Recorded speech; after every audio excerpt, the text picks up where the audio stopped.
Hello, everyone, and welcome back to my show. Today is 21st of January, of course.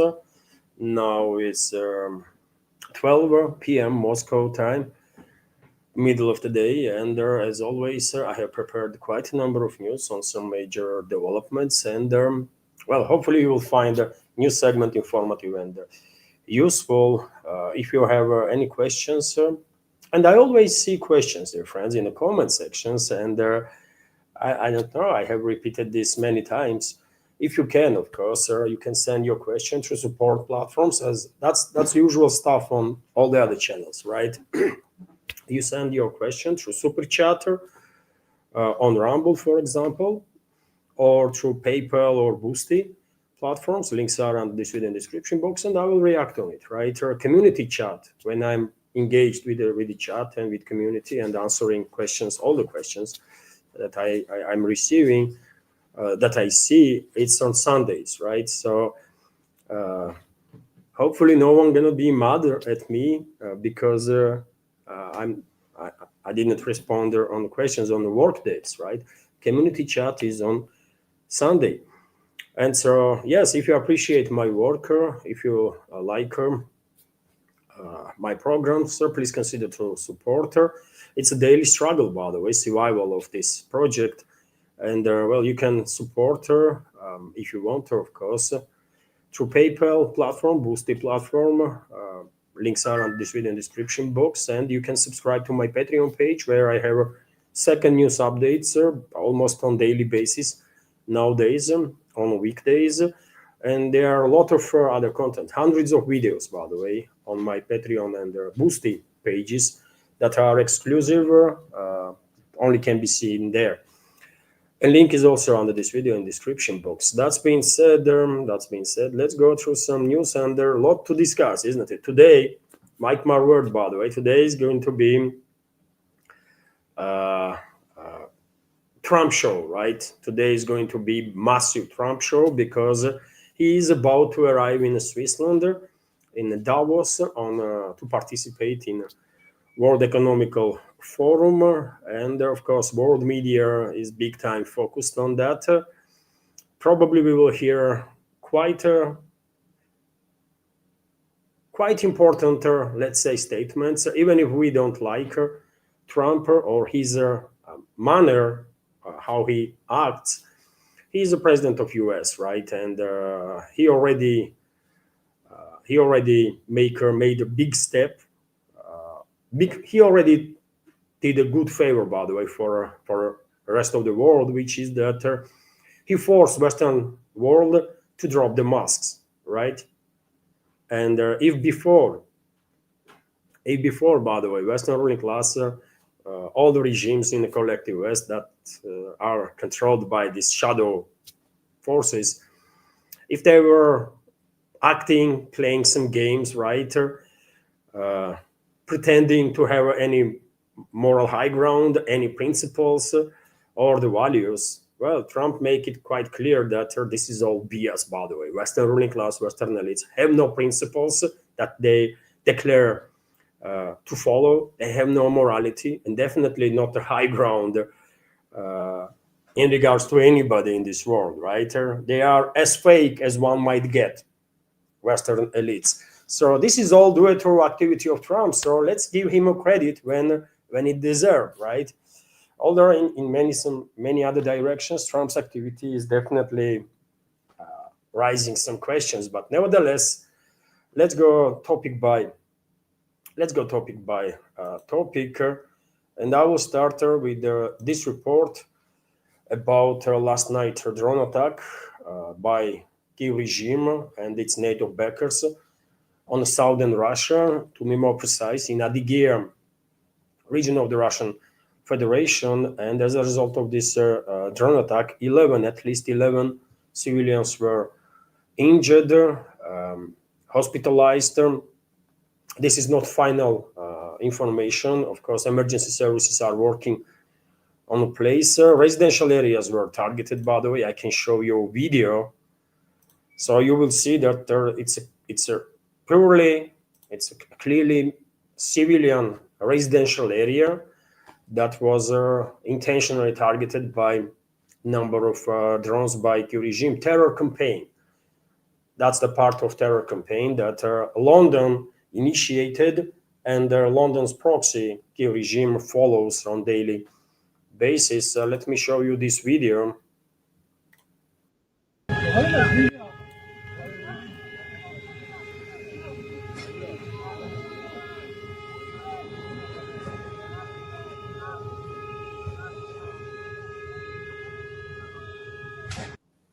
So clearly residential areas being struck, parking lot is on fire, dozens of cars were burned down, dozens of apartment housing was damaged and destroyed. A significant number of people were evacuated, 11 were injured. Thanks to a miracle, there was no reports, at least by this moment, about any death as a result of this absolutely intentional terrorist attack on Adygea region of the Russian Federation by NATO and NATO proxy Kiev regime. And I have no doubts, by the way, no Western so-called media outlet will report about this terrorist attack and will show you this video or any other videos or the photo materials that are shared on internet and widely available. Let's continue with some other news well, I give you an update on and dear friends, if you remember, before I go through some general data about these drone attacks, let me remind you that yesterday I shared with you information during the live stream that US Navy's P-8 Poseidon reconnaissance aircraft was spotted near the Sochi, which is southern Russia. And I said in yesterday's live stream that probably US military asset was in this area to collect the information, transfer this information to their NATO allies, their proxies in the Kyiv regime, and to then launch a terrorist attack on Russia, and that's exactly what happened. I'm quite sure, by the way, this attack on southern Russia that you just saw a video of aftermath, which in Adygea region, I'm quite sure in this attack, in this terrorist attack, US militaries, US intelligence community was also involved alongside British military and their intelligence and their proxy Kyiv regime. Pattern, by the way, is I mean, they are operating with the same pattern, right, time and again, and there seems like neither US leadership or the US intelligence community and the militaries, neither British leadership or the intelligence community and the military have any care now to at least try and pretend that they have nothing to do with these terrorist attacks on Russia. And their day of retaliation gonna come. If anybody thinks, and I guess very many people in the Western world especially are quite sure that Russia never gonna retaliate for this massive terrorist attacks on Russian Federation, that US is engaged there, UK, France, Germany, let me mark my word, by the way, retaliation is coming. Retaliation is coming, for sure, 1,000,000%. What forms this retaliation will have, that's a whole different story. But retaliation is definitely coming. No one gonna forgive and forget here in Russia this terrorist attack on the Russian Federation and the Russian people by US, UK, France, Germany, and others. No one gonna forget or forgive, period. And when it comes to terrorist criminal activity of the US, we have also this report that terrorist regime of Washington authorized yet another attack on a civilian commercial vessel, Sagitar, that's their name of this vessel, that was hijacked in the Caribbean, according to reports. And I read on several sources. There is okay. Seems like there is technical freaking issues. I mean, this StreamYard is a garbage, man. StreamYard is a freaking garbage, man. I can tell you that. and I pay $50 or something for what exactly? Unbelievable, man. This is garbage platform. If you are planning to do some streaming and stuff, avoid StreamYard, man. Find some alternative for that, because it's an expensive freaking shit, man, to use, right? Quite expensive one, and this is not okay. What's going on with this garbage platform? I have to find some alternative for sure. But to go back to topic of this terrorist criminal activity of the terrorist regime in Washington, they authorized hijacking of yet another vessel, civilian commercial vessel in the Caribbean, and some sources on internet are suggesting that this vessel is also part of so-called Russian shadow fleet. Could be case from Russian officials. I have not heard or see or read any official statements in regards to this terrorist activity of the Washington. Let's find out. Let's wait and see if these reports are correct, right? To continue, also members of our community who watched my yesterday's live stream probably remember that I mentioned a high risk of false flag operation on part of Western terrorist regimes in relations to nuclear power plants that are located on the Q-controlled territory. And after yesterday's my live stream, by the way, when I issued this warning that they might come up with a false flag against nuclear power plants on the Q-controlled territory and then blame Russia for it, well, it only took a couple of hours, by the way, literally a couple of hours after my stream, and head of IAEA, Rafael Grossi, made statement that Chernobyl nuclear power plant was disconnected with their outside power supply due to damage that was done to power lines. And also, Rafael Grossi, this asset of the CIA, by the way, and MI6, right, and Israeli Mossad, stated that similar damage has occurred, allegedly, on other nuclear power plants in the western part of Ukraine, and IAEA experts are directed to the places to inspect the area and assess the risks to nuclear safety, to the safety of the nuclear reactors. Obviously, this was a false flag attack, by the way, 100%. I predicted that this could happen, and it did happen. And I'm quite sure this false flag operation was a part of a bigger plan that globalists and their allies had, including their proxies in Kiev, which is that, well, according to preliminary reports, Zelensky was planning to go to Davos, isn't it? And to have a meeting with Trump, to sign some agreements with US, and to make some additional noise about Russia, to additionally demonize Russia. Well, they were preparing this false flag operation to attack Russia. That, you see, Russian troops are targeting nuclear power plants, creating nuclear danger and stuff.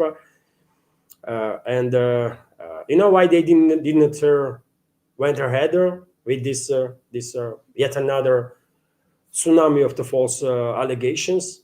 Because seems like Trump refused to have a meeting with Zelensky for whatever reasons, but he refused to have a meeting with Zelensky. Reports were suggesting that Trump is avoiding such a meeting, and that's why probably the Western ruling class was forced to cut down in terms of media attention or propaganda attention to this false flag operation that they themselves organized in regards to this Ukrainian nuclear power plants, right? So that's with whom we are dealing, by the way. That's the elements that are in charge of the Western world, right? That are capable of literally any level of provocation, including nuclear provocations, right? And we all know, our community, vast majority of our community knows perfectly well that if any one side is attacking, intentionally targeting nuclear power plants, it's Kiev regime and its NATO backers, right? There was numerous attacks on Zaporozhye nuclear power plant. There was numerous attacks on Kursk nuclear power plant. Some other nuclear power plants were targeted also by our enemies. And Russia never ever targeted nuclear power plants that are located on a Kiev-controlled territory. Chernobyl power plant was, over the Chernobyl power plant, without any fighting, control was established by Russian forces on initial stages of a special military operation. But at some point, Russian militaries, when negotiations, Istanbul talks break down, and it has become clear that Western ruling class is intended to prolong this proxy war as much as possible, Russian troops withdraw from Chernobyl nuclear power plant, right, and transfer control to Ukrainian side. Exactly for the reasons that I said, to avoid potential nuclear disaster there, right? So Russia never targeted intentionally nuclear power plants on a Kiev-controlled territory, never created any risks. What? I'm kind of shocked, by the way. Right now, there was a Scooby did a gifter to a member of our community of the premium subscription on Rumble, and Viper donated through Super Chatter on Rumble. Very generous donation, by the way. Of course, I will highlight this after the news segment. Thank you very much, Scooby, and thank you very much, Viper. But I'm shocked. I'm gonna tell you. Thank you very much. And let me continue now, dear friends, with some other news. Official representative of the Russian Federation in international organizations, of course, reacted on this false narrative, of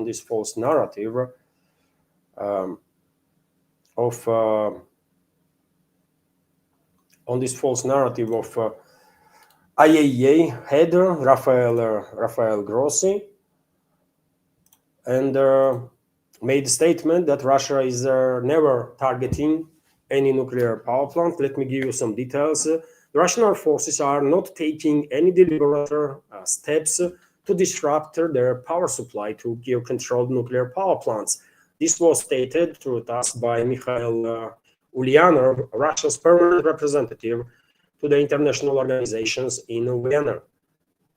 So that's the official position of Moscow, although yet again, by the way, I don't think anybody in our community has any doubts that, yet again, if any one side is targeting nuclear power plants intentionally, it's Kiev regime and its NATO backers, right? Russia does target energy infrastructure of Kiev regime, for sure, not the nuclear power plants, but there is other energy infrastructure, thermal plants, electro plants, and damage is quite serious.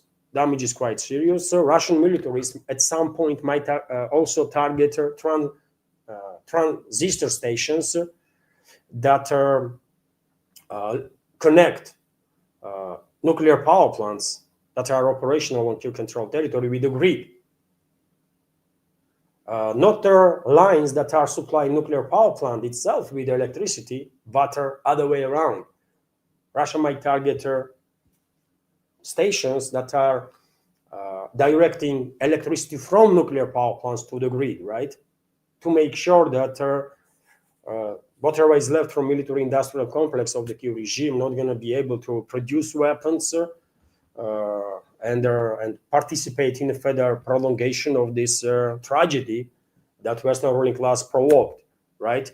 But we will never target intentional nuclear power plants, 100%. But as I said, energy infrastructure in Kiev-controlled territory is crumbling for sure. There is an energy crisis or energy collapse, basically, at this point. And RIA Novosti, for example, is reporting that Even Verkhovna Rada, so-called parliament on the Q-controlled territory, is being left without electricity, and some reports suggest also without heating. So let the so-called lawmakers of Kiev regime taste their own medicine. It was a Kiev regime that launched attacks on Russian energy sector. You remember, isn't it? It was a Kiev regime that, under orders of their Western masters, launched massive attacks on Russian energy infrastructure.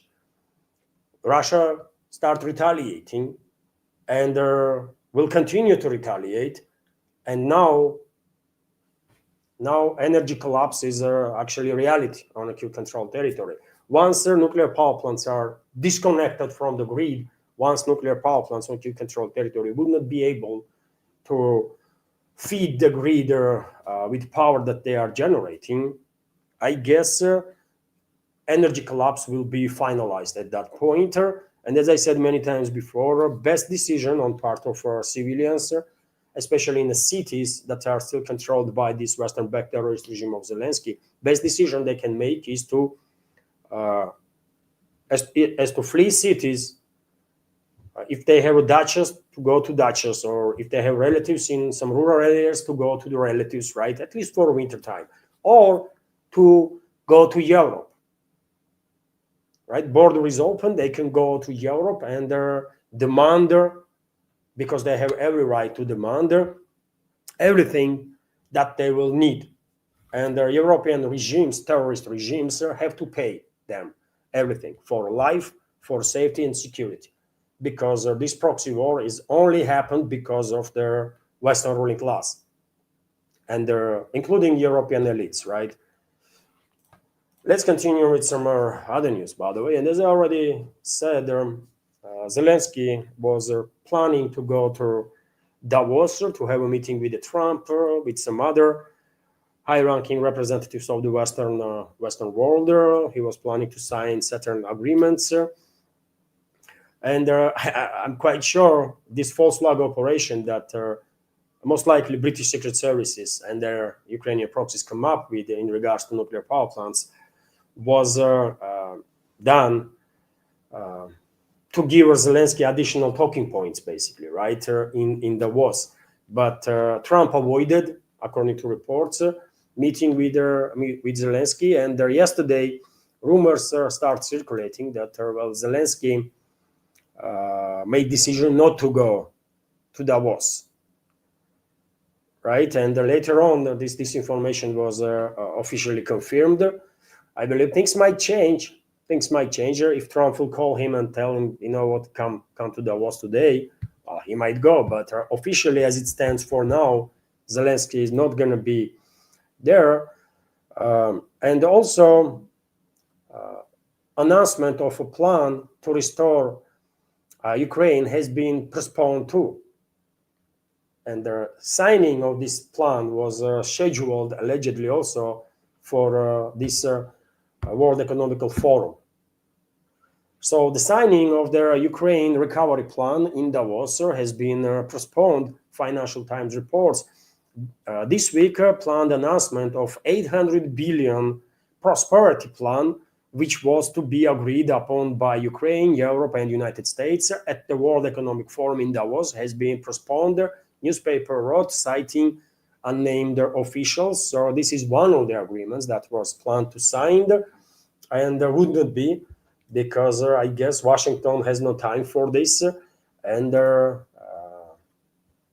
Washington or Trump does not want to waste any time also talking to Zelensky.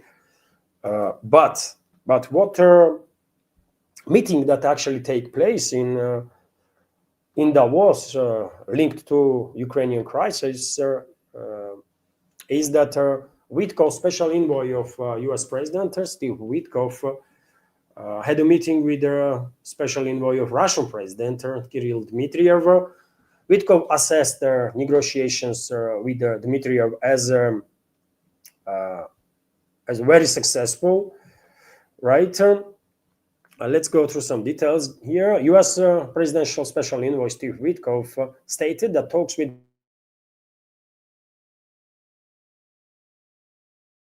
Kirill Dmitriev went well. They were very positive, he told the RIA Novosti correspondent after the meeting, and Dmitriev also commented on this matter, and he also said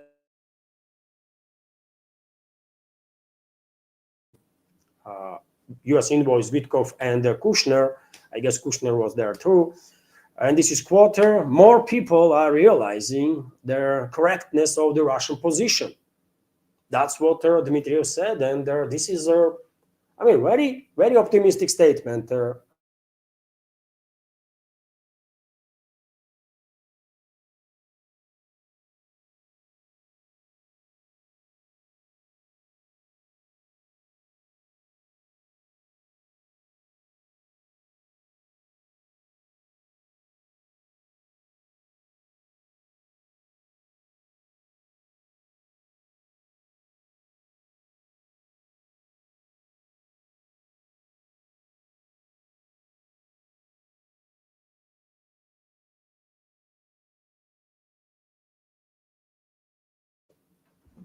Seems like these talks between Witkov and Dmitriev was a positive one. And by the way, even though me personally, uh, very skeptical of negotiations nowadays between Washington and Moscow. I have said many times before that I think Russian president is wasting time talking to Witkov or Kushner, representatives of Trump. Dmitriev and Ushakov, aides of Russian president, are also wasting time talking to their American counterparts. But I would be very happy, by the way, obviously, I will be very, very happy if my assumption is wrong and if something good will actually come out of these talks. Let's hope for that, by the way. I want to see the escalation. I want to see end of this conflict, right? And I want to see US being pulled out of this proxy war that Western ruling class is waging against Russia. So if this is going to happen, thanks to these talks, I will applaud 100%, by the way, and I'd be very happy that my skepticism proved to be wrong. But only time gonna tell us, isn't it, how things are gonna turn out? But yes, something of positive there. Nevertheless, also, agreement that seems like going to be signed on sidelines of their World Economical Forum is one that Trump called the Board of Peace. Formally, it's a Gaza Board of Peace, right? But nowadays, there is numerous interpretations of this, I don't know, new group. Some are suggesting that Trump is building alternative to the UN. That's how far some experts are going with this. I don't really have a strong opinion on the matter yet, but yes, probably Board of Peace, a charter, will be signed today on the sidelines of Davos. And as I reported earlier, Trump invited to join this board numerous leaders of the numerous countries from this board, including Russian President Vladimir Putin. Moscow did not respond yet on this invitation, but you know who responded? President of Belarus. And I believe Lukashenko actually agreed to join this board, which is I don't know, man, interesting move. Maybe Russia will not join this board, but Belarus will represent not just itself, but also Russia or something like that. I don't know. Maybe Russia will join this board too. I've seen, I read a quote from Peskov's statement, press spokesman of the Russian president on this matter, and he said that Moscow is studying the subject, right? And their decision will be known a little bit later. So maybe today, Moscow will make it clear. Either we join this board of peace or will not. We will not. And I remind you also, although all of you know, of course, I mean, who I am going to remind. We are all quite well informed people in our community, isn't it? I will just highlight that According to some reports, Trump was demanding $1 billion for each member of this board. So yeah, I mean, that's quite a lot of money, by the way, $1 billion. And as I said in previous updates, if we want to support Palestinian people, we can support Palestinian people directly with their $1 billion or 2 billion or 5 billion, whatever sum is, right? Why we need mediators from the US or this board of peace, so-called, to help the people? We don't need no mediators, by the way, to do kind, good stuff, right? And I was a bit surprised when Belarus signed up for this board, because do they have an extra billion in the budget? Really? That's how well things are in Belarus? It's a lot of money, man. So I don't know. I don't know. Middle East, by the way, Middle East. I will go back to Davos topic in a little time, but of course we have to mention developments in the Middle East. Assault on Kurdish positions, Kurdish-controlled areas in eastern and northern Syria continues by Damascus forces, and on several occasions, by the way, Damascus forces actually reached prisons where Kurdish militia was holding ISIS terrorists, and those terrorists have been freed. Their videos are circulating, numerous videos are circulating about it, so it's factual, right? It's nothing to dispute there. Damascus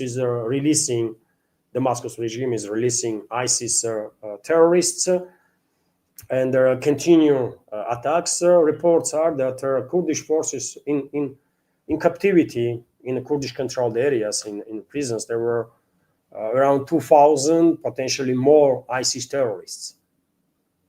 And a significant number of these terrorists have been freed by the Damascus regime, which is obviously danger.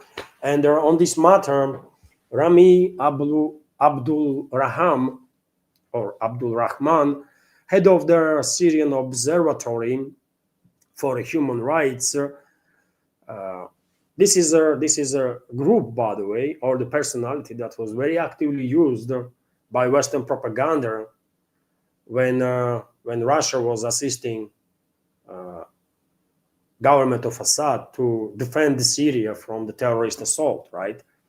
But now, for whatever reason, this very source that was actively used against Assad's government, against Russia, against all their supporters of the Syria and the Syrian people, is being almost completely ignored by the Western media. I wonder why. What's going on there? But maybe in this information you will find explanations, because London don't want you to hear what's going on there. Washington don't want you to know what's going on in Syria. Let's go through details here. So Rami Abdul Rahman, head of the Syrian Observatory for Human Rights, has revealed notable details about the US backroom maneuvering in Syria. The so-called international coalition led by US demanded that Kurds coordinate with Julani's forces to attack the Popular Mobilization Forces in Iraq. So Washington and London, by the way, which is also involved, they wanted Julani's forces, Damascus regime, and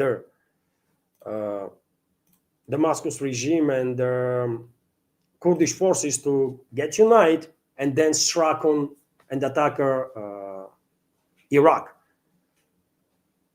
Specifically, Shiite formations in Iraq, right? Although their main goal is to destabilize the region. You see a pattern here? How many times did I have said that Western ruling class wants to destabilize whole region? They want to provoke conflicts on ethnic and sectarian lines, right? They want to provoke regional war and shut down navigation in the Persian Gulf and through Hormuz Strait.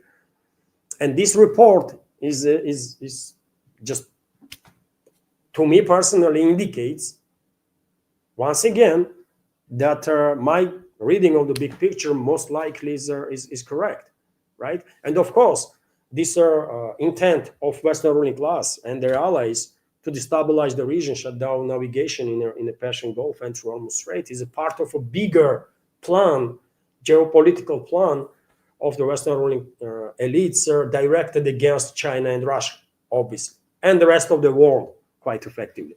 But let's go through more details here. Representatives of their SDF, Kurdish forces, let's say, rejected the demand, stating this is not our job and not our responsibility to attack Iraq, by the way, right?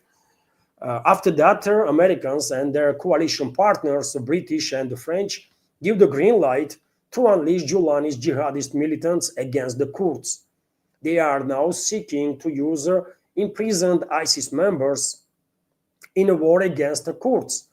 As I said, already a significant number of these ISIS terrorists were liberated or freed, let's say, by Giuliani's forces, Damascus forces, and of course they will use them against not just Kurds, but against anybody that Washington and London demands, right? Including against Iraq, by the way, to destabilize the country and provoke wars on ethnic and sectarian lines. And in Iraq, as it is the case in many other countries in the region, in all countries of the region, actually, there is a Shiite Muslims, Sunni Muslims, there are Arabs, there are Persians, there are Kurds, by the way, right? That are neither Arabs, neither Persians, although Kurds are related to Iranians big time. Kurdish language is a part of Iranian language family, right? So you see what is going on there? Clearly attempt on part of our Western ruling class to destabilize the region exactly on ethnic and sectarian lines. They are now seeking to use these imprisoned ISIS terrorists against Kurds. ISIS fighters will soon be transferred to Iraq also, and Iraq must be prepared for this. Rami Abdul Rahman, this head of the Syrian Observatory for Human Rights, reported, and everything he said here is logical, right? I cannot know for sure if Washington and London and Paris actually demanded from Kurds to attack together with al-Jolani's forces Iraq, but why wouldn't they, right? Because I have said million times before, Western ruling class wants to destabilize whole region. So this is why Kurds were betrayed by their so-called allies, by the way, by US, UK, and France. Germany also was a big ally of Kurds, by the way, at the time, right? So they all betrayed them, and there is numerous videos, by the way, of massacre of the Kurds right now committed by al-Jolani's forces.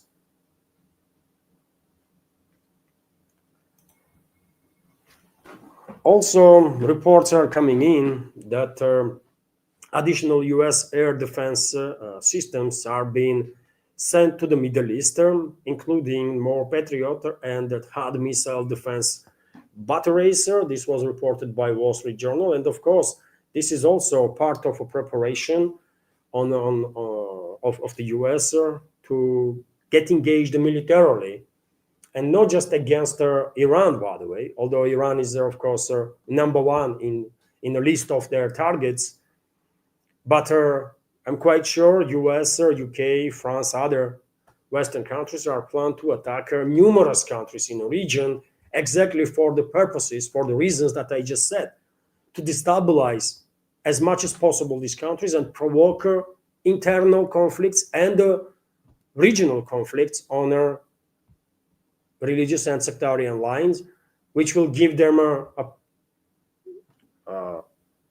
which will create a ground basically for long-lasting destabilization of the Middle East and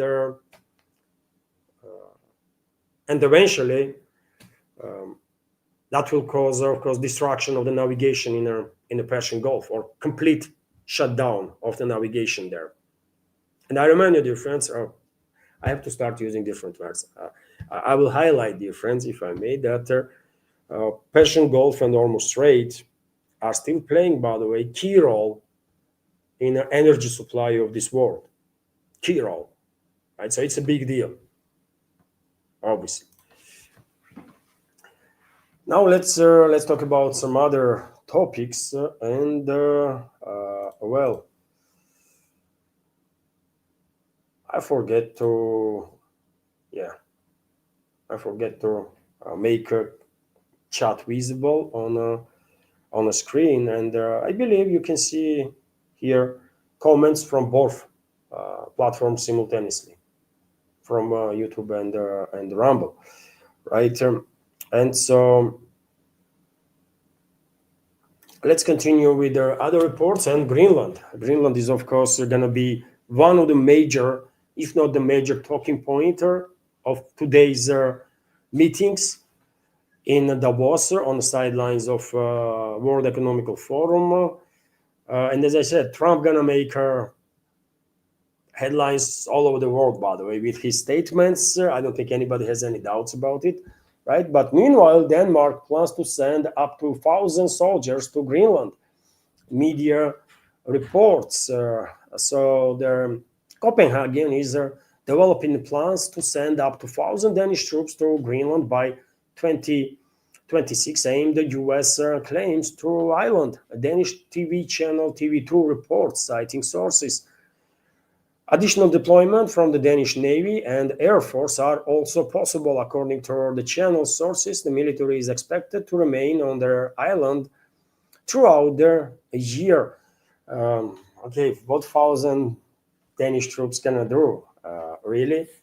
If Trump orders U.S. militaries to occupy the island, right, and suppress local authorities, neither 1,000 Danish troops, neither 10,000 Danish troops gonna do much, right? But Copenhagen is clearly at least trying to, do something about it. They all understand that they lost this fight, even it began, right? They just lost it. That's all. Only question I have personally now is how fast, how long it will take before US will go ahead and claim the island. Months, 2 months, 5 months, year. That's the only question, right? But obviously, in no circumstances, either Denmark or any other European country, by the way, European NATO member state, is capable of stopping US. They just cannot. They are different. They are in a different leagues, right? If US is in a league, in terms of military, political, economical capabilities, Denmark and all the other European countries are in I don't know, man. They are not even in a league, man. That's how big difference is. They are not in the second, not in the third, not in the fifth, not in the 100th. They are not in a league at all. I mean, you cannot compare those, right? So that's how it is. But yes, Copenhagen is trying to act tough, kind of, but yeah, it will not work. Bloomberg reported that Prime Minister of Greenland even has called on the population to prepare for an invasion. And okay, Greenlandians seems to be not happy with the inevitability of becoming American citizens, right? But what they gonna do, really? Also, what they gonna do?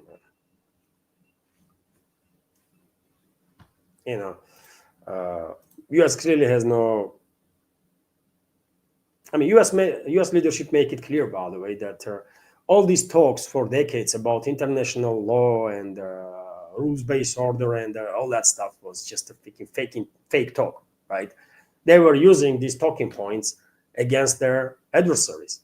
In reality, they didn't believe in any of it. And yet again, we have to give Trump a credit for forcing Western ruling class to drop the masks, right? Because very many people in the Western world probably were actually believing that, well, we are good guys, right? We are for international law and this so-called rules-based order, whatever that is, right? We are good guys, but I mean, all the others, I mean, rest of the world, I mean, they are bad, man. Because you see, our leadership is telling us that they are ignoring rules-based order and international law and stuff. And those are people that probably is majority in the collective West. they are forced now to face this difficult reality when it turns out that they are not that good of guys, man. They are actually on the side of evil force, not on the side of good guys. They are becoming they are forced to realize that actually it was the Western world, right, that was never behaving based on either international law or anything like that. Whenever they wanted to do some shit in this world, they were just doing it and only using these talking points against their countries that they did not like or disobey their orders, right?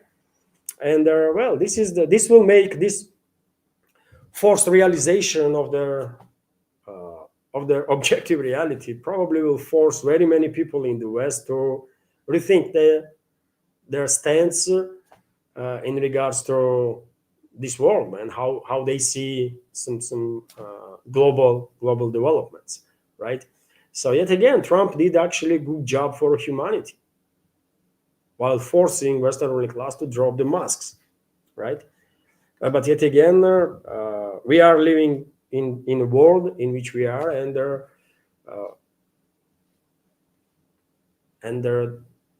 nothing can be done to stop US, objectively speaking. If they are serious about reclaiming Greenland, well, that's what they're gonna do. They will go there and they say, well, this is ours now, this island, right? And the Europeans not gonna stop them. And by the way, whenever you look at the map, you might think Greenland is like bigger than US, right? But this is not actually true. These maps, these 2D maps, do not take in account curvature of the year, right? In reality, Greenland is much smaller, right? It's about third quarter of the US by territory. Greenland is about quarter of US territory, maybe close to third, but definitely not bigger than US. If you look at this map, you might think, well, this Greenland is like freaking massive, almost as big as North America entirely. But no, man, it just like you can put Greenland in the middle of the US, right? And you will still have a space for another 2-3 Greenlands there. But it's the biggest island in the world. That's for sure, right? So yes, Greenlandians being told to prepare for potential occupation or invasion by their American troops, and let them prepare. By the way, if invasion is inevitable, if US is not going to stop, and seems like they are not, then I guess best what Greenlandians actually can do from practical standpoint is to take the money, right? While US is offering such opportunity. It might sound bad, by the way, but if they are unable to stop US anyways, at least they will take some money, right? At least they will get something out of US. Otherwise, if US will go ahead with the military operation, they're not gonna give nothing to nobody, man. Right? So this is also something that Greenlandians have to keep in mind. And Hannity, Fox News anchor, stated yesterday, that was, I believe, or day before, that Washington is still considering to offer $100,000 to every resident of Greenland.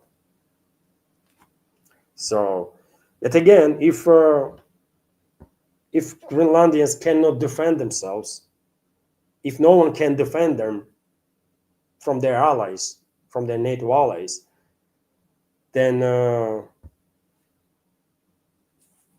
while agreeing on this compensation from the US will make sense, I guess, right? Because yet again, if they were able to fight and defend themselves, okay, that changes their stuff. But 55,000 people from there, like 30,000 are adults, 35,000 are adults max. from the 35,000, how many can actually fight? 3 to 5,000 people, 10,000 max. What 10,000 unprepared Greenlandians gonna do against our U.S. military, man? Nothing, right? It's gonna be slaughter.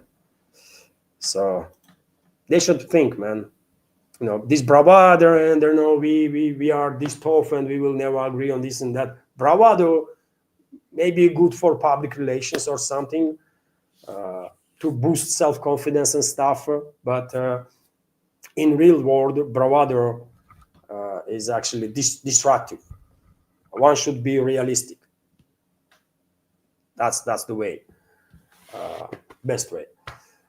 Meanwhile, it's not just Greenland, of course. After Greenland, there are going to be other countries that U.S. will take care of, let's say. And Canada definitely is among those countries. And Carney, Prime Minister of Canada, who is in Davos, made a speech yesterday. A quite interesting one, dear friends. He also basically stated that masks are dropped with the different words, but he actually said that, well, all these talks about international law and rules-based order and stuff, well, that was all fake stuff, right? And the Western world was never about that. And this is my interpretation, but I can give you a video of his speech. Let's listen to him. This is a video of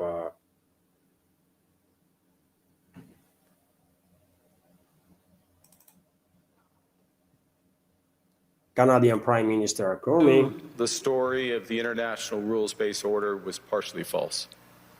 That the strongest would exempt themselves when convenient. That trade rules were enforced asymmetrically. And we knew that international law applied with varying rigor depending on the identity of the accused or the victim. This fiction was useful.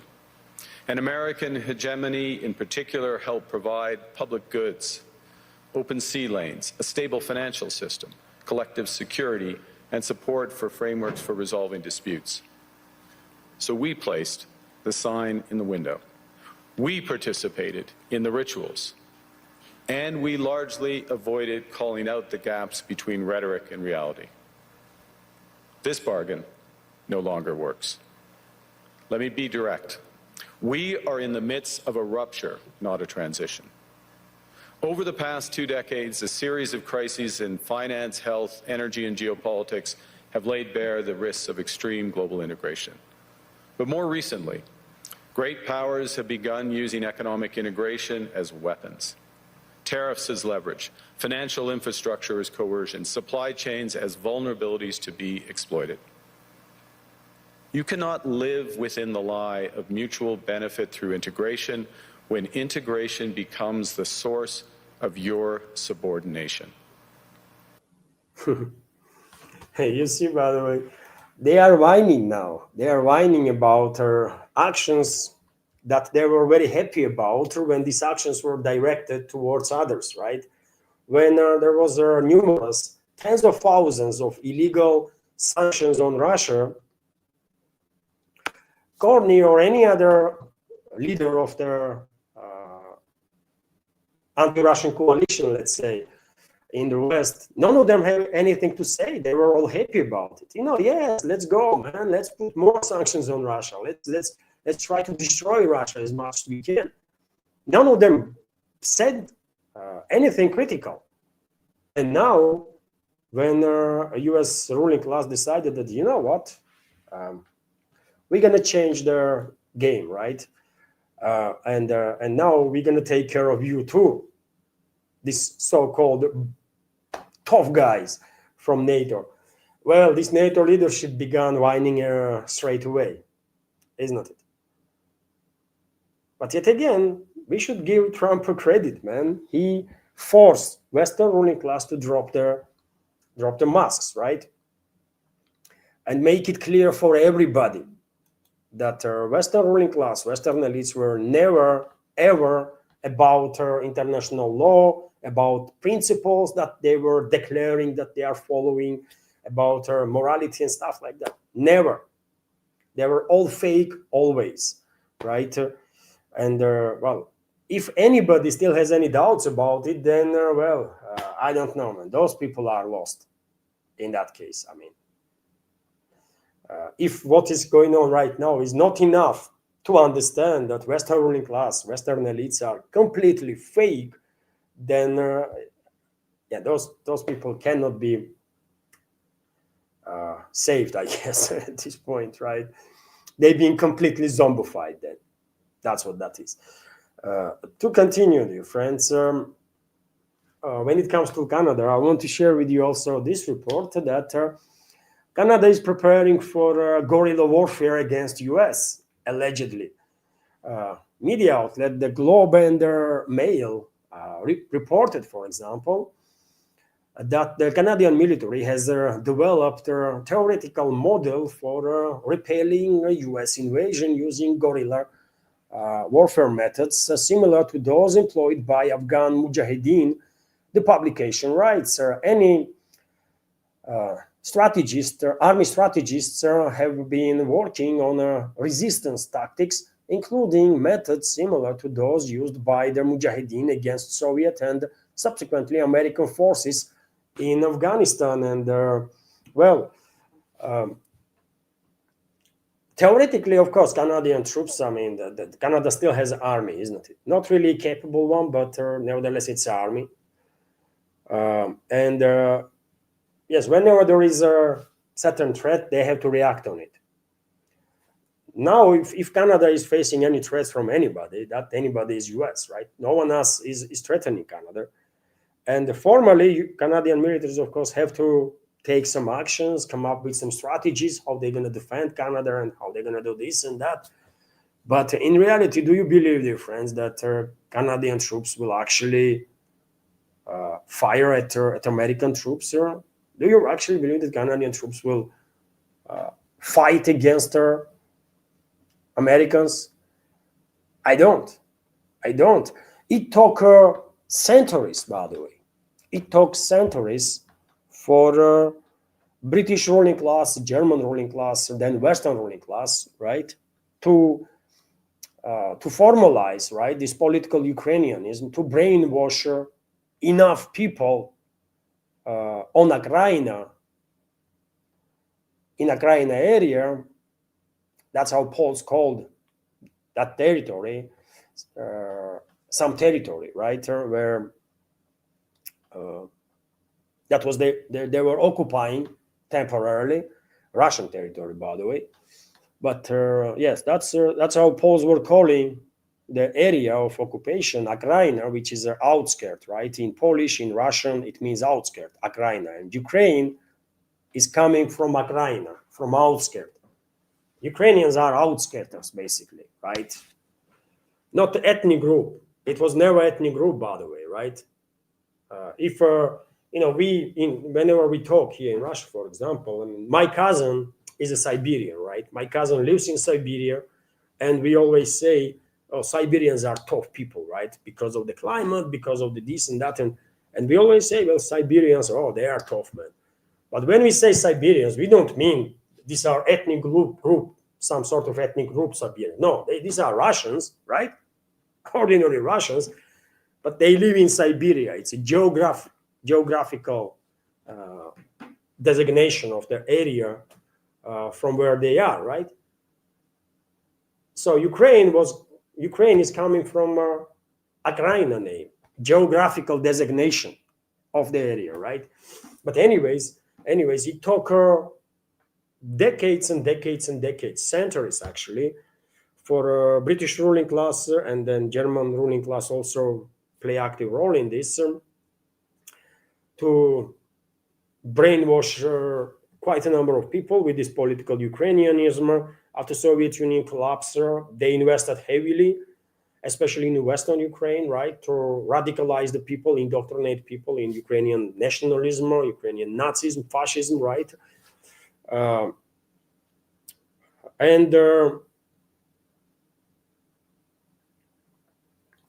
And yes, eventually Western ruling class did brainwash so much people that they managed to provoke this civil war inside the Russian world, right? Which is a great tragedy, of course, for Russian world.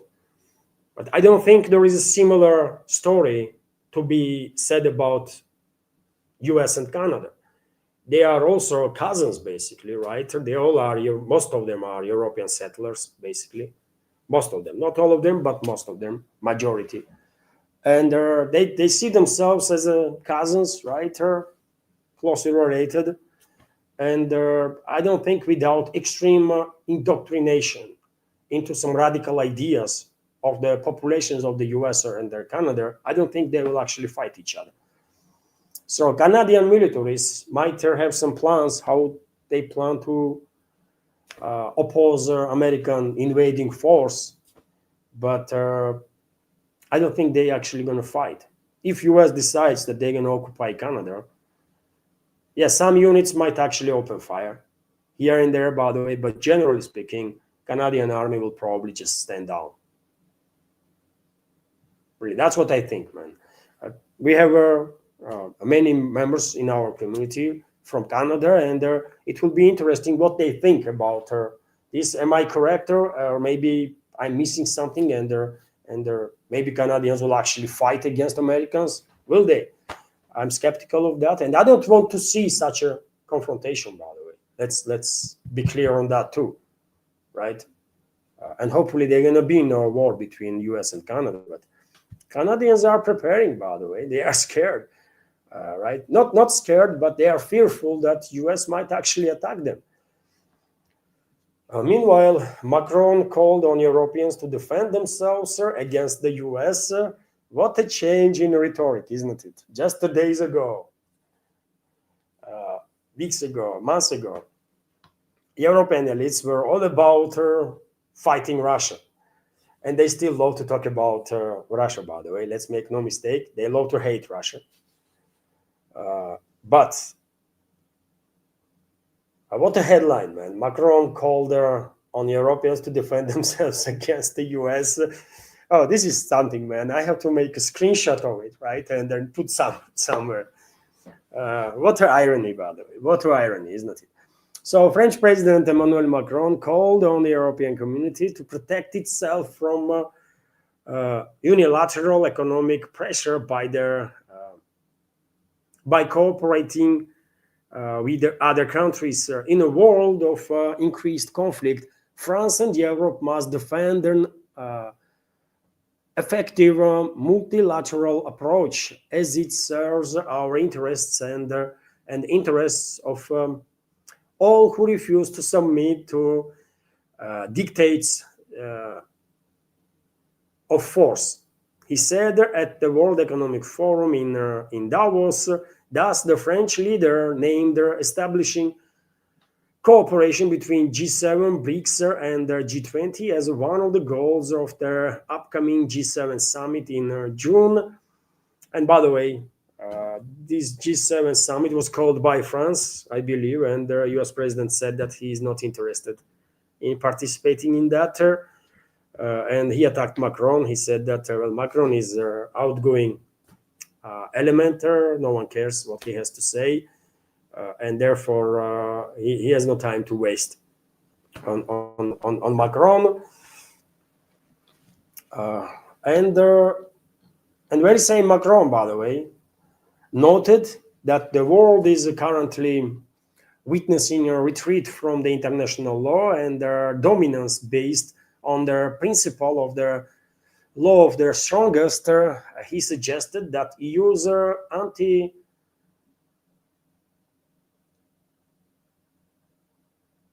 anti-coercion tool, also known as the trade bazooka, could be used in response to the US tariffs.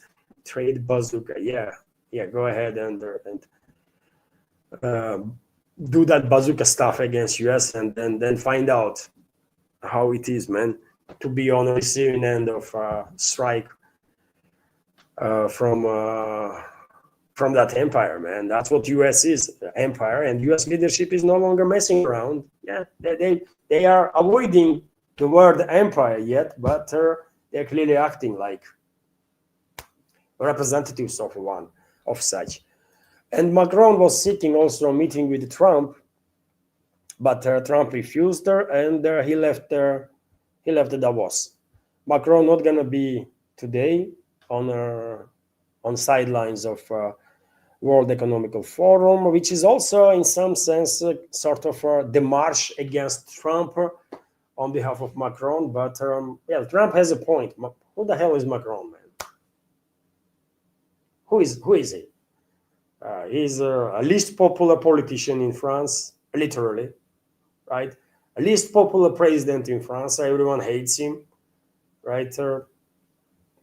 Who the hell is Macron? He's outgoing official. And if Trump wants to talk to Rothschilds, I mean, he can somehow, and forces that are behind him, they can somehow organize that meeting without mediators like Macron or whoever other puppet Rothschilds have there in Europe, right? So yeah, Macron left Davos, and also, dear friends, to calm things down, to calm European elites down. Scott Bessent, Treasury Secretary of the U.S. This is crazy, man. Scott Bessent went to make a short but quite direct statement while addressing all these chaotic movements among camp of the European elites. And I have to give you a short video of that, by the way. You listen and make opinion what you think about it. He was acting like mafia boss, by the way, or consigliere of the mafia boss, mafia family boss, right? Just look at this, man.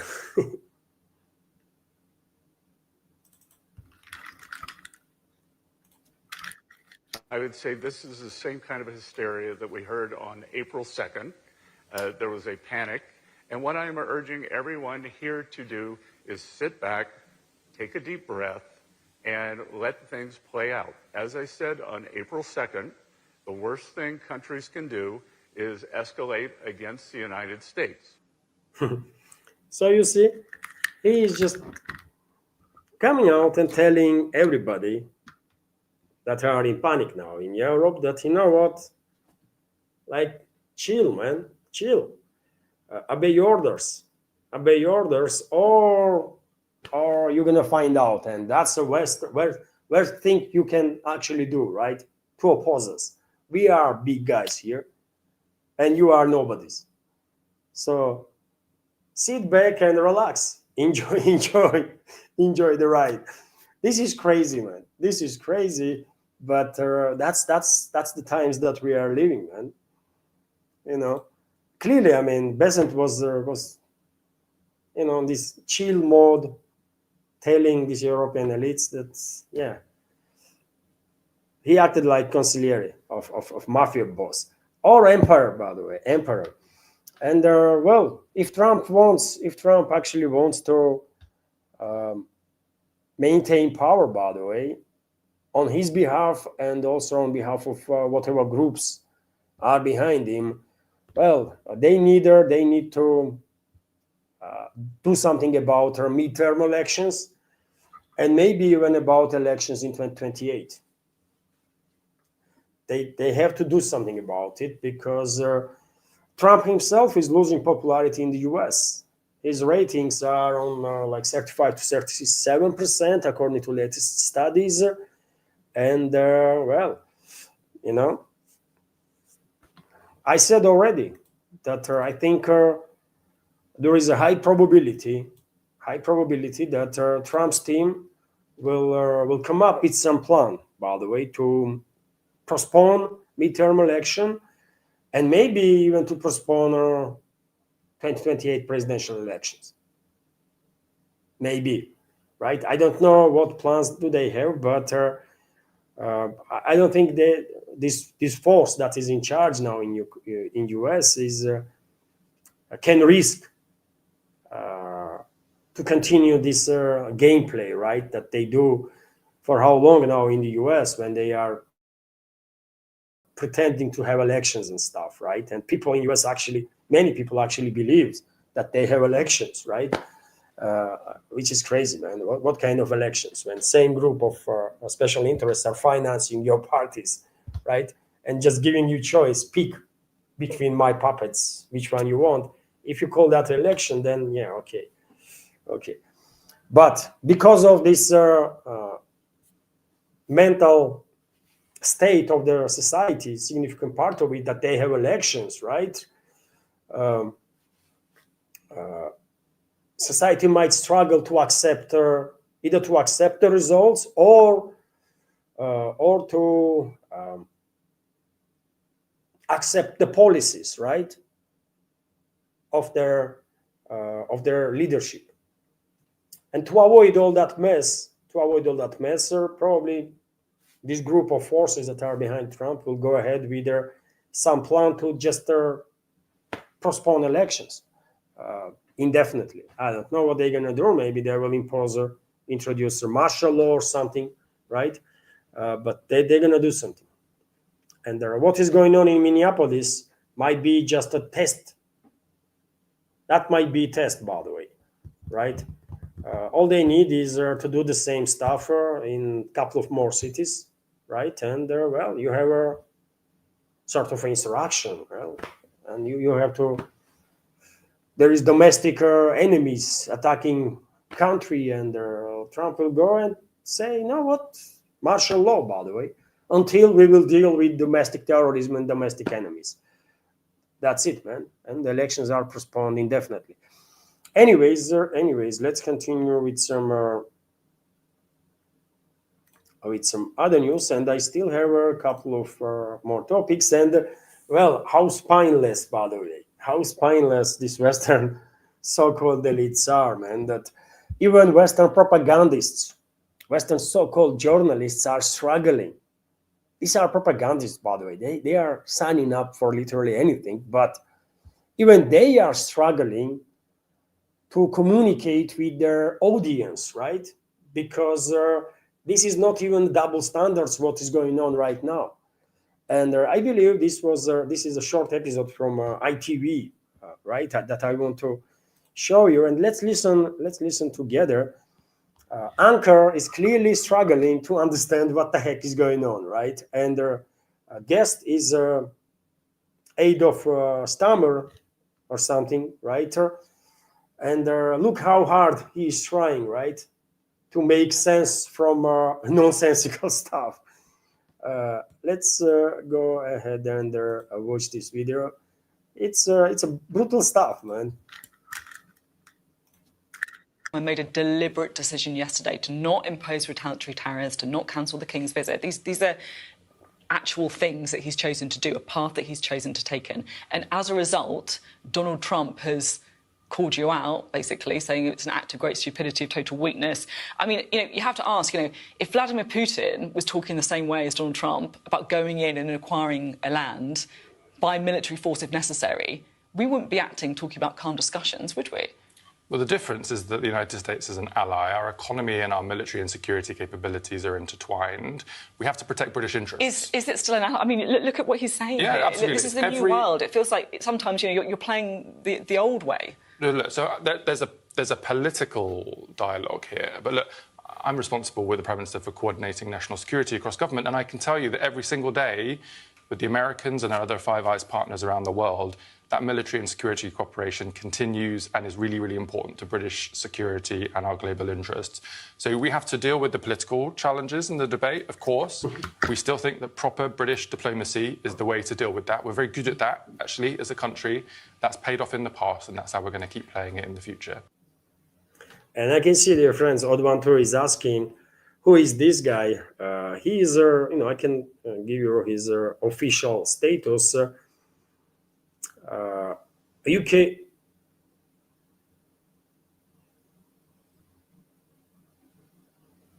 UK Chief Secretary, by the way, Darren Jones.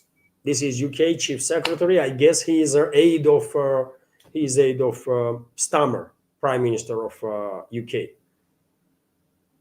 So that's what he's coming up right? And yet again, these propagandists, by the way, these so-called journalists in the West are struggling to make sense of anything, right? Because it's no longer double standard or triple standard. It's total bankruptcy of their Western agenda, based on these fake narratives that they are for human rights, they are for law, right? International law included. This is all fake. And their anchor there is asking, I mean, if Putin was acting this way, would you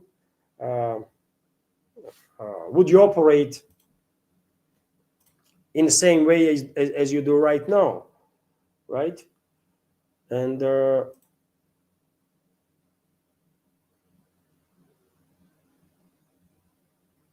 was some technical issue again, but yeah, this StreamYard is something. Anyways, dear friends, it is good to see. It is good to see that these masks are dropped, right? Masks are dropped, by the way. Let's remove this video and continue with some few more news. And this is Hannity, by the way, Fox anchor that I mentioned earlier. And he actually stated in his latest program that Trump still considers to offer $100,000 per resident of Greenland. And if you take in account everything, right, because Greenlanders cannot defend themselves, right? They just cannot, and no one can actually to defend them. Definitely not their allies. If US gonna go ahead and occupy Greenland anyways, then why should Greenlandians lose this opportunity to get their hands on $100,000, man? Right? At that point, this is not against morality or anything. It's just practical decision, right? To take some compensation, because Greenlandians should understand that political, economical, social system in the US is very different than they have right now, which is based significantly on a Danish system, right? And this $100,000 will maybe last for them for next, maybe, I don't know, man, 3 to 5 years, 10 years, just for some medical insurance or their health stuff. Because now they enjoy free healthcare, right?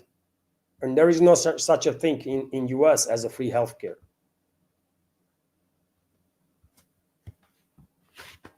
So if they get cold, if they broke her leg, man, things happened. If they broke leg and end up in a hospital under the US system, they might go freaking bankrupt.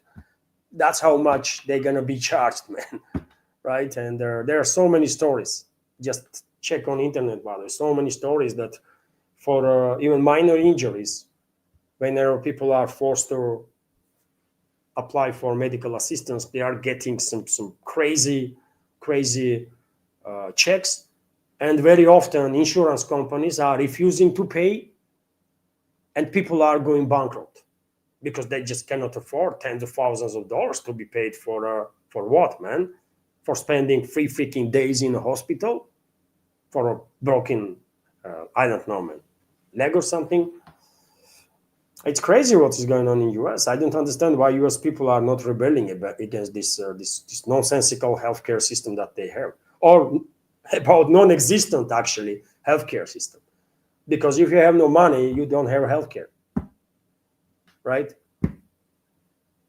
This is not normal. Healthcare is a right, is a basic right of their citizen. Every state has obligation to provide healthcare. That's why people are paying taxes, not to bankroll freaking multinational corporations when they make poor decisions, but to actually provide people with the services, actual services. That's the only reason we pay taxes, man.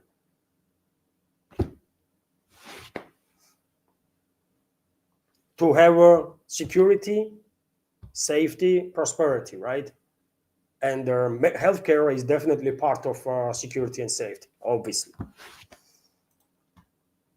Meanwhile, Norway, instead of being focused on threats, new emerging threats from US, and well, Norwegians should prepare, by the way. After Greenland, US probably will take care of Canada, then Iceland, right? Let me show you on the map, by the way. So yes, after Greenland,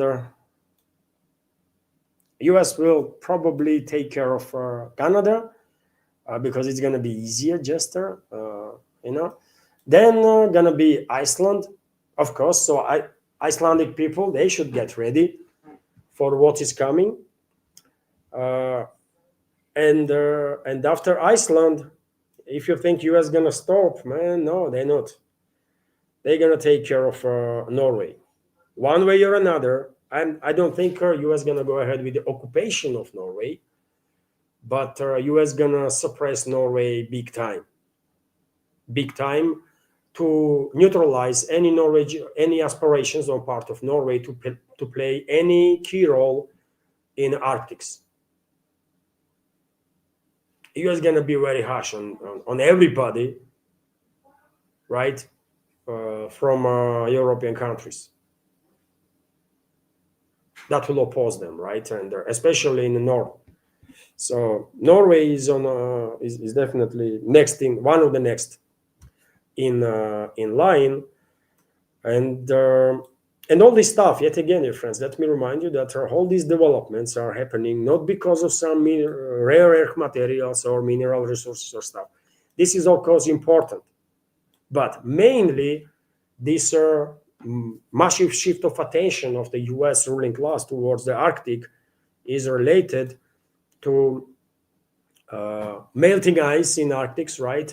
And new opportunities that creates, first and foremost, in terms of new maritime trading routes. And if Russia is investing in a Northern Sea route for decades now, and already built significant infrastructure, by the way, much is need to be done, of course, but already we have some infrastructure there, by the way. Russia has the biggest and most capable icebreaker fleet, including nuclear icebreaker fleet, right? There is other infrastructure in place. So Russia is ready. Russia is already operating with their Northern Sea route. US also wants to have a stake in that, because trade routes, control over the trade routes means control over their globe, right? That's how important that is.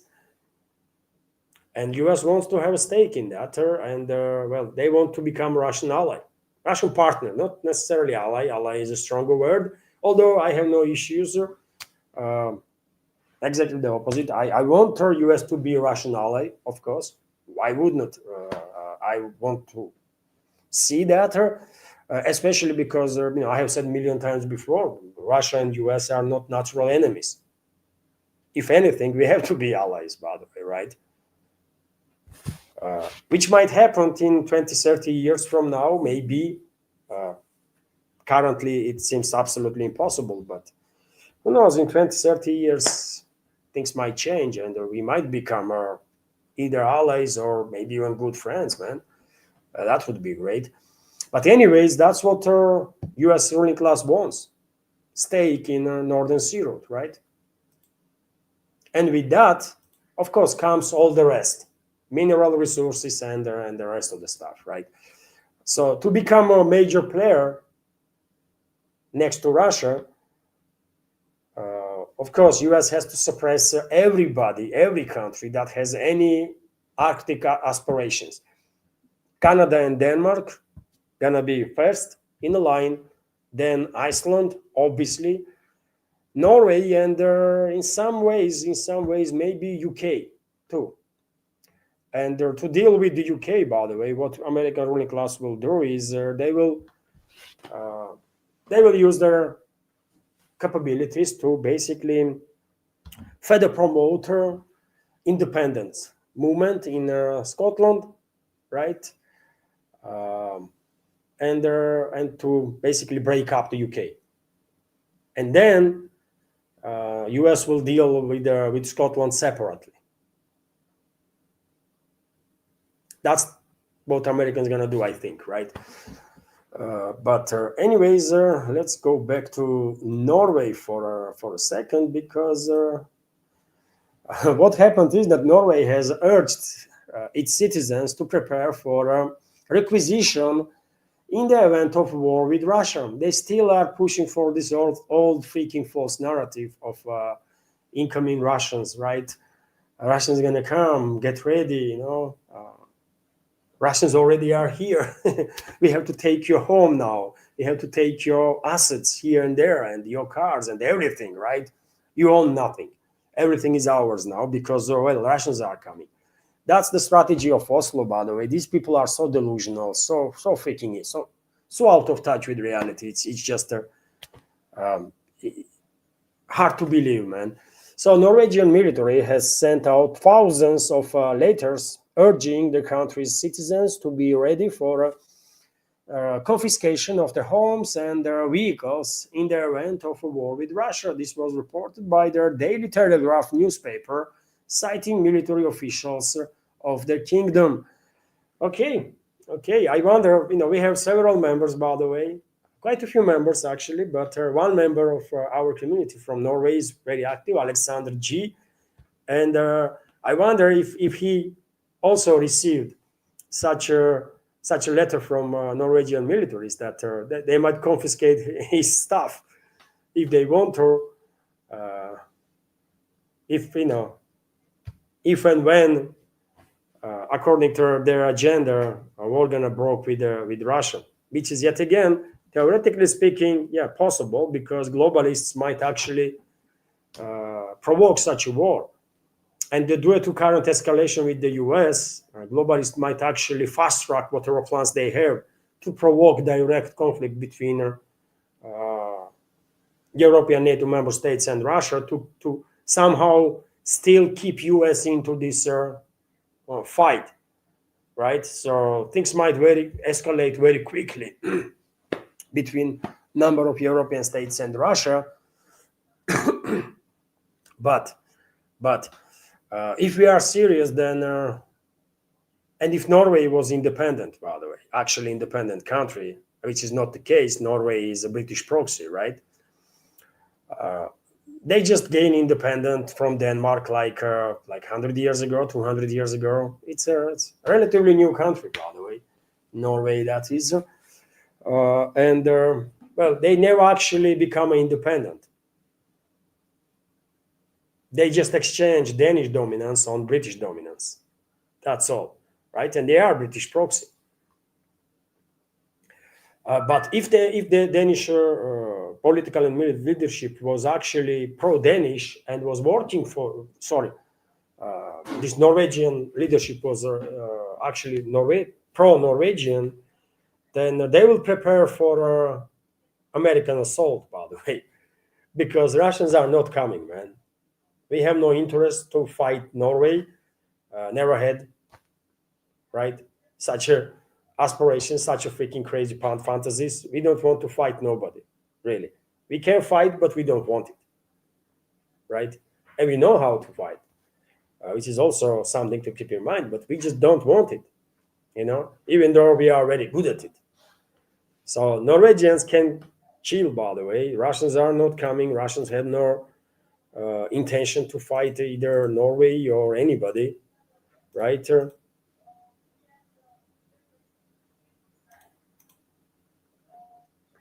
But Norwegian leadership still did not receive the memo, I guess, right? They did not receive the memo that now it's US, man. Actually, Americans are coming, not Russians. Crazy, man. So, okay, what else do I have here for you? Something interesting, isn't it? And a couple of more news, by the way. Probably you have heard about Challenger 3 tank that British military industrial complex is working on for, I don't know, man, more than a decade now or something. And I don't know if you're going to be surprised or not, but just now, this tank undergone firing testing with the main gun, which is insane, man. They are developing this tank for like a decade plus, and only now they are in a position to test the freaking gun, main gun on a vehicle. What the hell, man? What happened to UK? Recently, there was a massive scandal, isn't it? Because of this Ajax or whatever the freaking name is of that infantry fighting vehicle that British military industrial complex is unable to build, man, properly, right? It's so bad. It's so noisy. It's just, there is so much vibration inside the vehicle that crew and their militaries on board are getting sick, man. Literally, they're getting sick, man. It's built extremely poorly, right? Even though hundreds of millions of pounds, billions probably, were spent of taxpayers' money on development of this Ajax infantry fighting vehicle, and Challenger 3 seems to be on the same trajectory, right? Decade of investment, and they are testing gun just now. What the hell, man? This is a scheme, isn't it? Clearly a scheme, and they are just stealing money from their public. That's all. And in hundreds of millions, maybe billions too, were already spent on this garbage, man, that they call Challenger 3. So let me give you some details. So all the new British Challenger 3 tank has completed its first, by the way, live fire tests with their crew inside. The company Rheinmetall BAE Systems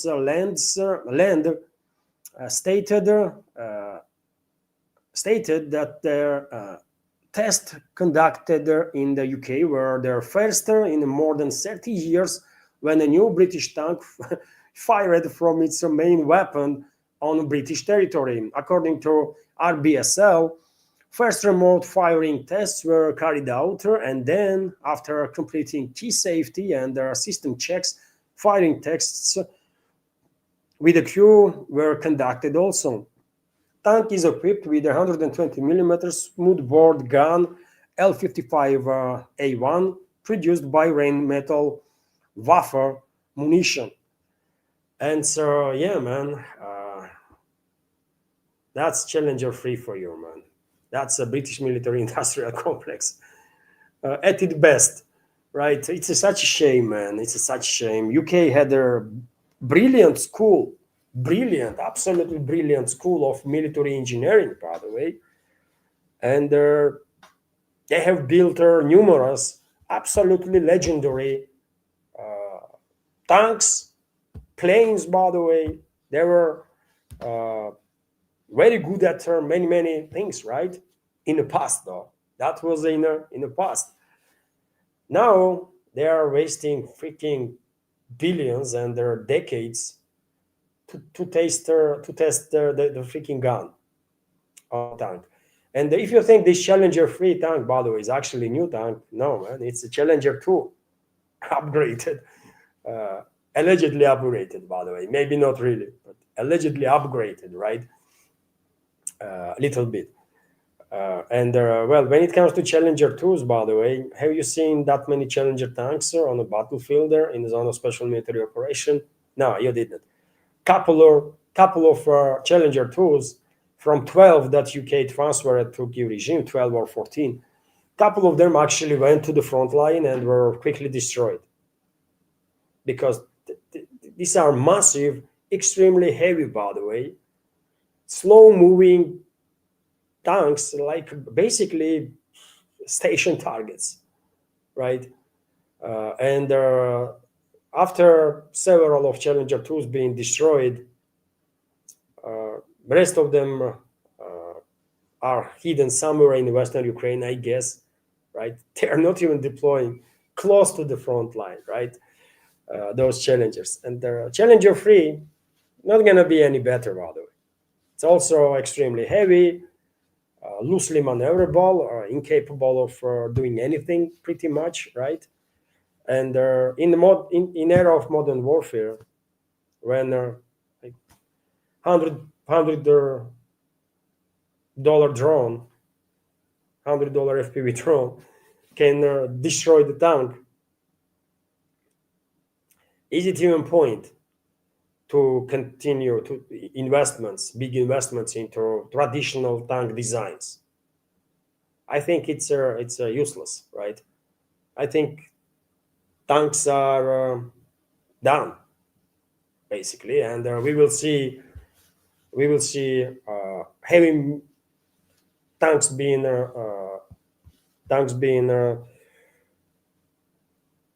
заменены. How you say заменены, man? Tanks being replaced by heavy assault guns, extremely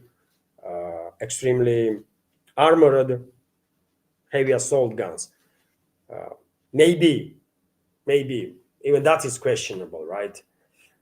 Mobility is becoming a key point right now, key to survival on the battlefield. Mobility, stealth, right? Invisibility. But modern tanks, well, they are obsolete, man, in my personal opinion. You might disagree with me, but when a $100 drone is capable of eliminating $10 million tank with one strike, with one lucky strike, let's say, sometimes it might take 3 drones, okay, 5 drones, but still, man, it's a freaking few $100 on one side and $10 million on the other side.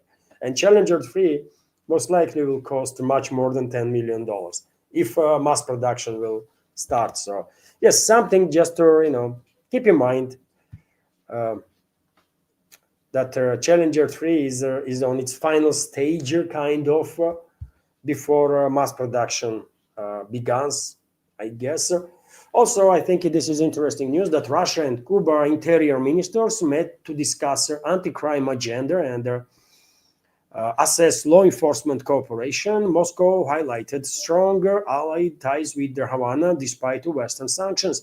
Both agreed to continue cooperation, including on drugs and international security challenges. Good news that Moscow and Havana are cooperating, but we all understand that if US will decide to take on Cuba, if US ruling class decides that they're gonna they're gonna establish control over the Cuba also.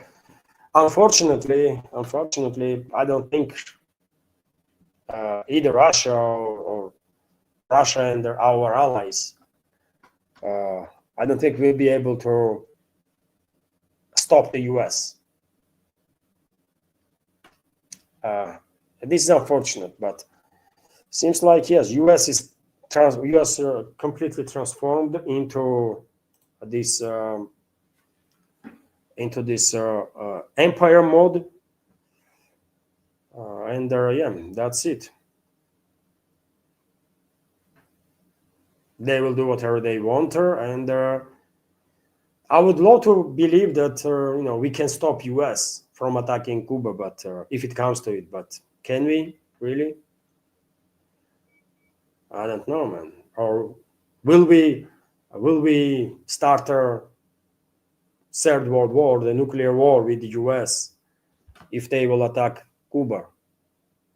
I don't think so, really.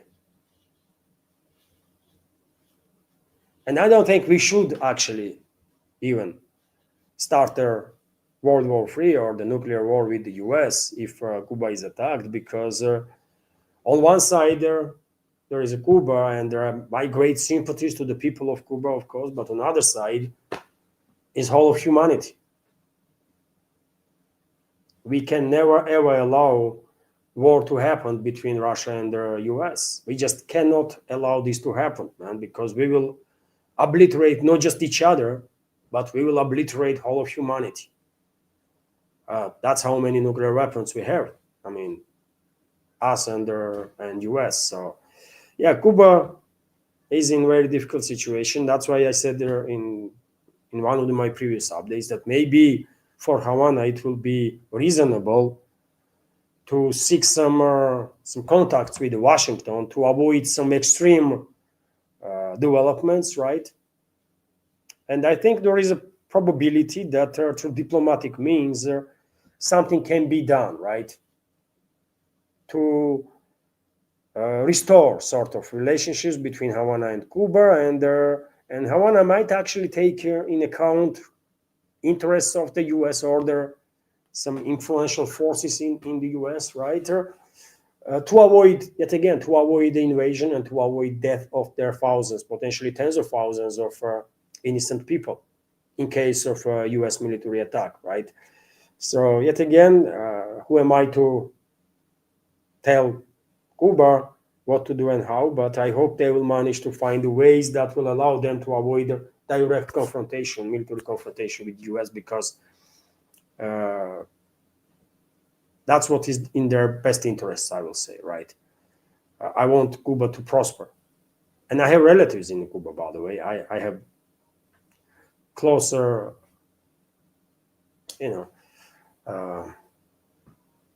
family ties with Cuba, right? And I want all the best for the Cuban people. So Moscow and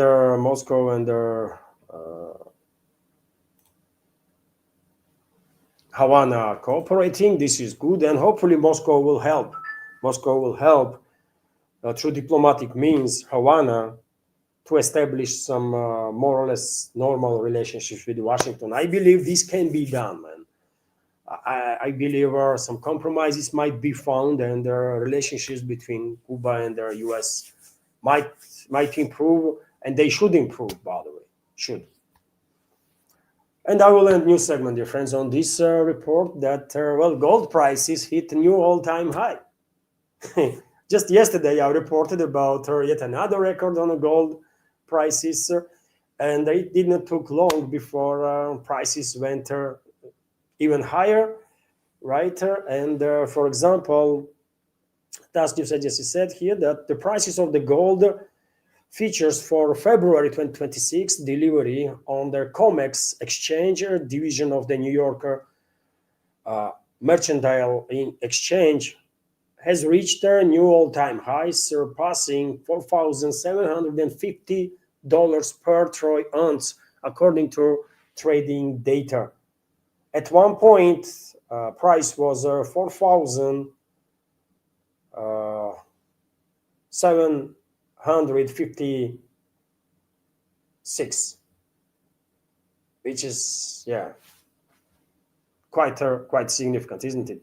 It might take, I don't know, man, another couple of weeks, and gold will reach probably 5,000. This is absolutely inevitable, and before end of this year, gold might reach or get closer to even 6,000.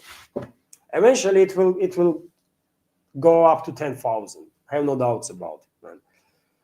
The process of de-dollarization is unstoppable. So therefore, and if you keep in mind that these bubbles, everyone begins to understand that there is massive bubbles on stock exchanges, right? In the US, in Europe, elsewhere. Well, one of the safest ways to store their savings is the commodities, right?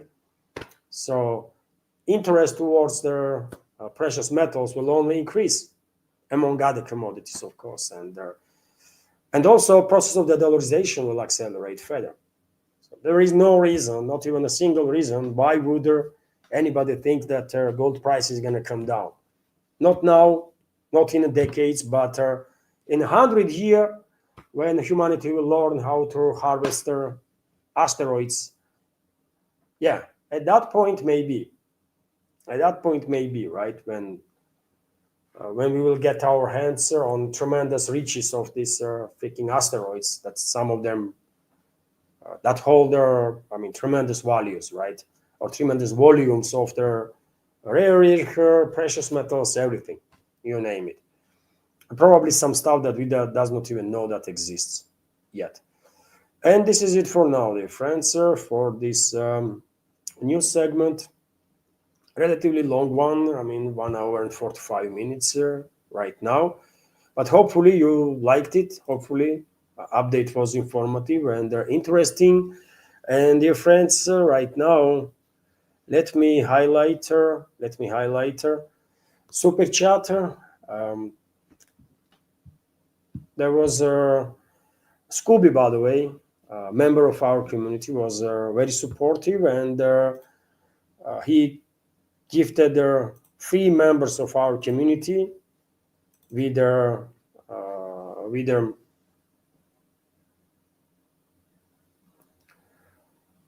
with a premium account, right? Premium subscription, and every single such a gift is a $5 donation. So Scooby donated to this project today $15. Thank you very much, Scooby, for this support. I appreciate her. You are very helpful. Thank you. And also, I was shocked, by the way, when I see this. I was lost for words, sir. Let me show you, man. I have never seen this before, right? This is biggest ever donation through Rumble that this channel received. And let me highlight now. Viper, thank you very much for your extremely generous donation of $200 through Rumble. Thank you very much for your super chatter, and comment from Viper is keep up the work. Thank you, Viper. Well, as I said, when Anna dropped the screenshot, and when I clicked on it, I was staring for a couple of seconds while trying to realize, is it $200 actually, or maybe 20 or something. I have never seen this before, by the way, on Rumble. So thank you very much, Viper, for this very generous donation. And what? And Viper had a question, by the way, and I will highlight this this question right now.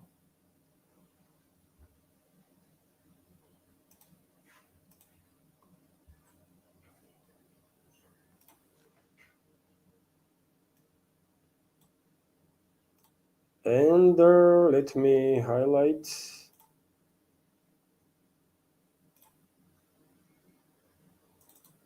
Question from Viper.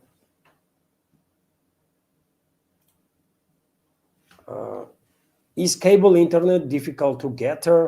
Is corruption still a problem? Well, let's start with the second one. Corruption is a problem still here in Russia, of course, unfortunately. Although almost on daily basis, Viper, almost on daily basis, media is reporting about arrests being made and charges being made by security services against corrupt officials, right? So there is a fight against corruption. More needs to be done, 100%. More needs to be done. I'm a big supporter of designating corruption as a treason, state treason, and corrupt officials to be treated as traitors, right? I'm a big supporter of that. With full confiscation of everything they have, right? And I would even support death penalty for corrupt officials, because they are mass murderers. In my personal opinion, corrupt officials are mass murderers due to their criminal actions. In whichever field they are committing these crimes, they are participating in mass murder. If an official is working in a medical field and stealing the money that's supposed to go on a medicine or medical equipment or stuff, when it's necessary and this medical equipment is not there, or medicine is not there, and human is dying, that it's corrupt officials. they are mass murderers, in my personal opinion, and that penalty should be introduced against them. You might disagree, dear friends, with me, but that's my take. I think corruption is a is an existential threat for any society, any state institution, and any state. So we have to always fight corruption and corrupter individuals, right? Always. And when it comes to first part of the question, is cable internet difficult to get? No, I mean, I'm using Wi-Fi, but this is a cable internet, isn't it? I mean, this is not my flat, obviously. We are renting this, but well, there is a cable internet. I'm using Wi-Fi mode so that many gadgets are connected, but technically speaking, I can just move table closer and connect cable directly into notebook. And if you are asking this, do it for these technical issues, well, I think mainly there are technical issues due to some changes on StreamYard that I use, and due to VPN. I have to use VPN, isn't it? I'm using VPN whenever I'm streaming, whenever I'm opening YouTube or Rumble or even StreamYard, by the way. And VPN is not that stable as I would like. And even though every time before live stream I'm checking the speed of internet, like today I checked it and it was 300 megabits in a second download and more than 200 megabits in a second upload. That's a good speed, by the way, good enough for a live stream. But at some points there was some issues with the internet too, you see. So it's VPN. It's many different stuff that are combined are creating some issues that But cable internet is definitely not an issue. So I use actually cable internet. I have Wi-Fi. I'm not connecting cable itself, but even if I will, I don't think that will change or that will influence anything, because I still have to stream through VPN, isn't it? And if VPN is not stable, cannot provide stable connection, then it does not really matter. Your speed is like 200 megabits in a second, 300 or 500. So thank you very much, Viper, once again for your extremely generous donation to this project. I was lost for words when I see it. Thank you very much. I appreciate your support. Many thanks to Scooby for support. And that's it, isn't it? For now.